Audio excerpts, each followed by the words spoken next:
นาทีหนึ่งก็เอา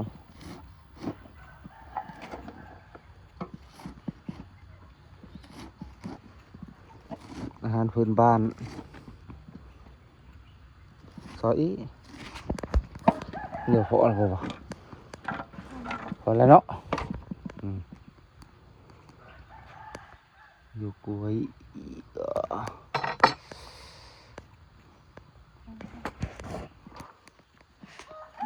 ไป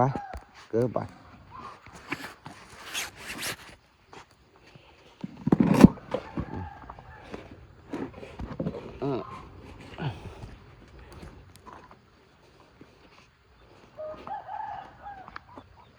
อาหารหมู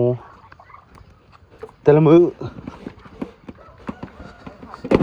เอาว่าด้วยแนวตักขนาดเนี่ยอาหารเบิดเลยหำดิหำยังเต็มมาอาหารเฮ็ดในใดดีเอาเบอร์หนึ่งใช่ปะเนาะเบอร์ศูนย์ใช่ปะเนาะจำเป็นอะไรก็เอาเบอร์หนึ่งใช่เนาะใส่น้ำน้อยกับเขาก่อน จวด อื่นเป็นซื้อ ประหยัดหน้อยหนึง ไปหาปลากันกลับมาเพราะมันคำเลยอื่นเป็นซื้อ ช่วงนี้อาหารแพงหันได้อยู่เกิด ให้บรรทนด้วยเพื่อน หนึ่ง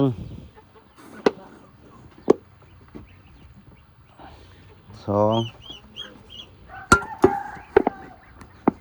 ทำเปิงนิดนึงเพราะว่าหมูหลายสาม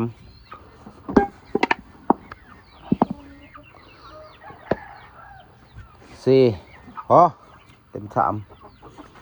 เทิมแถมสักสี่ครึ่ง